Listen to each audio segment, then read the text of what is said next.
fait un bilan de compétences pour ça. Et ce qui s'est imposé au fur et à mesure de ce bilan, c'est vraiment l'envie d'aller vers une formation plutôt expérientielle et pas théorique en fait. Enfin, en tout cas, c'est pas ça qui m'attirait le plus. Et je suis servie.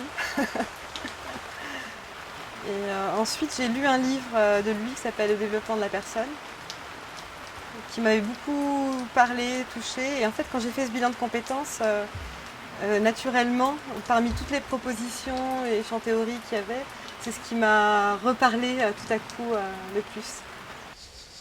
Alors j'ai découvert l'ACP un peu par hasard. J'avais jamais entendu parler avant de m'inscrire à l'IFRDP, j'avais jamais entendu parler de Carl Rogers.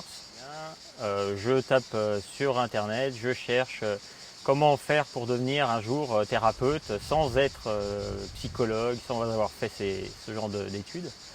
Et puis donc du coup je tombe sur le site, entre autres, hein, j'en ai fait plusieurs. Je tombe sur le site de l'IFRDP, l'écoute, je lis 2-3 trucs comme ça brièvement. Ok, là ça semble me plaire. Et comme ça je débarque en cycle 1. Depuis quelques années, j'ai eu la chance de tomber par hasard dans une formation liée à la communication relationnelle. Et j'ai découvert à quel point ça pouvait vraiment changer le monde, de communiquer autrement et surtout d'apprendre à communiquer. Et comme dans mon métier, je communique énormément, j'ai fait un lien professionnel qui fait qu'aujourd'hui, je m'autorise, je me propulse dans cette formation que propose l'IFRDP. Où on explore cette notion d'écoute que j'ai déjà abordée à travers cette formation sur la communication et qui m'a énormément ouvert un champ d'expérimentation dans la vie, qu'elle soit privée ou professionnelle, qui élargit énormément mes possibles. Et les possibles des gens avec qui je travaille, et les possibles des gens que j'accompagne. Ce qui m'a amené dans mon histoire à l'ACP et l'IFRDP, eh bien c'est avant tout ma thérapie personnelle. C'est un désir d'aider à travers ce courant humaniste. Et j'ai découvert avec beaucoup de plaisir cette approche très libre,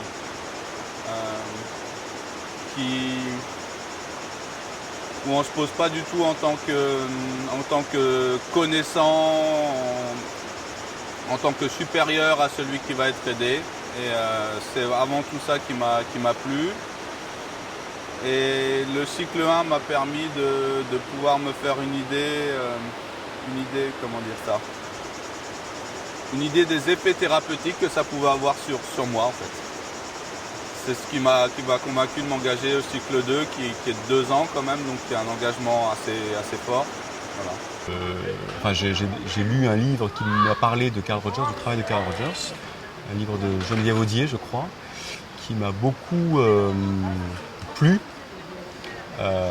puisque après avoir connu la communication non violente, il y avait dans ce livre de Geneviève Audier une théorisation un petit peu de ce qu'est l'approche de Carl Rogers sur la personne et sur comment est-ce qu'on peut aider une personne à se développer en prenant contact, en l'aidant à prendre contact avec elle-même. Et donc ce mélange où je sentais quelque chose de très profondément ancré dans des valeurs qui me plaisaient, des valeurs humanistes. Et du coup, voilà, j'ai poussé la porte de l'ACP dans le prolongement de ce processus, en fait. Et je suis venu à l'ACP par un chemin de traverse, on va dire. En fait, je suis arrivé à l'ACP Parce qu'un jour j'ai décidé, j'ai voulu être écoutant public. C'était d'une certaine manière se mettre un banc quelque part et d'aller, comme les écrivains publics vont écrire pour les gens, aller dans la rue pour écouter les gens. C'était une idée qui me plaisait. Et en cherchant un petit peu, écoutant sur Monsieur Google, je suis arrivé sur la page d'SOS Amitié et de là sur celle, sur les ouvrages qui étaient décrits et Carl Rogers. Et là, il m'est apparu une évidence, c'est que quelque chose, tout ce qui était écrit, c'est ce que j'avais envie, ce que je vivais et ce que je voulais faire. Donc c'est comme ça que j'ai trouvé finalement l'IFRDP et que j'ai trouvé l'ACP. Donc moi j'ai rencontré un ancien élève de l'IFRDP qui m'a parlé de Carl Rogers. Quand j'ai regardé qui était Carl Rogers, parce que moi je ne le connaissais pas du tout, ce qu'il a fait m'a parlé, sa personnalité m'a parlé, du coup j'ai cherché et j'ai eu beaucoup de mal à croire que j'avais la chance d'avoir une formation à Dijon qui pouvait être justement sur l'écoute. Moi, ce que j'avais envie de développer, c'était justement mon écoute.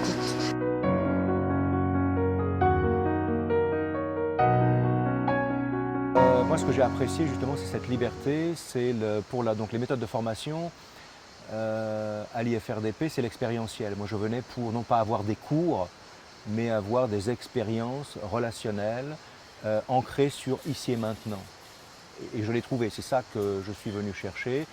Et par un apprentissage qui est progressif, comme une infusion, voilà, et non pas progressif et à mon rythme en l'occurrence.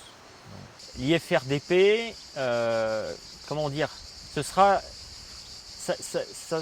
un repère marquant dans le sens où c'est le lieu où j'aurais pu découvrir l'ACP, enfin en tout cas une approche comme ça. C'est le lieu où j'aurais pu vivre tout ce que je vis aujourd'hui, qui me semble juste énorme, quoi. Donc forcément, cette école, elle est reliée à mon vécu, à un vécu qui est tellement... moi, je vis tellement quelque chose d'énorme, personnellement, que forcément, c'est en lien, ça se passe à l'IFRDP, donc pour moi, l'IFRDP, ça sera relié à un moment de mon existence où mon vécu est plein, est vrai et authentique, où je découvre que je peux, comme je te le disais tout à l'heure, où je peux être vrai, où je peux être accepté comme je suis, où je peux découvrir chez les autres que, au fond, on n'est pas tous très différents, on a plus ou moins tous un vécu avec nos difficultés ou nos embûches, etc. Et cette formation et ce travail sur l'écoute, c'est vraiment quelque chose où j'ai tendance à dire que ça devrait exister dans tout. C'est pas forcément pour devenir thérapeute ou pour améliorer mon métier de conteuse. Je pense que tout être humain, s'il passait par là, améliorerait de 50% sa qualité de vie, dans quoi que ce soit. Tout au long de cette formation, ce qui me paraît essentiel, c'est à la fois c'est l'expérience de vie que ça représente, qui me permet de continuer à développer, à renforcer un certain nombre de compétences et qui me permet aussi de poser un cadre théorique sur des choses que j'ai pu faire de façon intuitive. Et donc, du coup, de pouvoir aller plus loin dans ce que j'avais pu expérimenter moi-même toute seule, en testant, en essayant.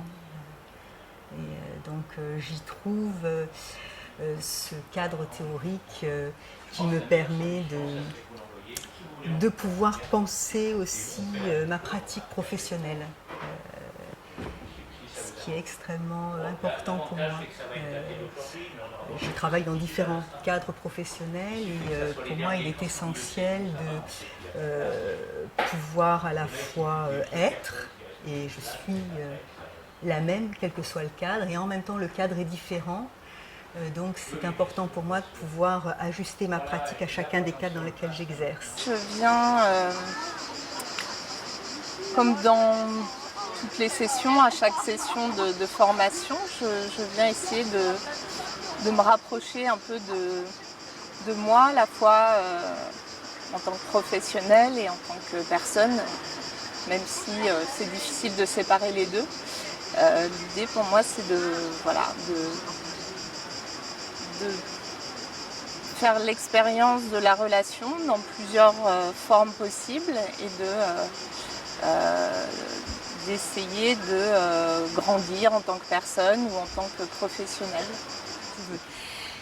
En même temps, ce que je suis venue chercher à l'IFRDP et que j'ai trouvé à l'IFRDP, c'est vraiment cette écoute bienveillante, cette capacité à être dans le non-jugement et uniquement dans l'écoute de l'autre. Je n'avais pas vraiment envie de répondre à cette interview et en même temps, j'éprouvais le besoin de le faire. Donc là, j'ai vraiment répondu à un besoin parce que j'ai beaucoup de gratitude envers l'IFRDP parce que ça m'a apporté en bienveillance et en non-jugement. C'est vraiment ça en fait qui ressort. C'est la bienveillance et le non-jugement. Pour moi, c'est ça. Plus peut-être l'authenticité. Le droit à l'authenticité et à être moi-même. Voilà.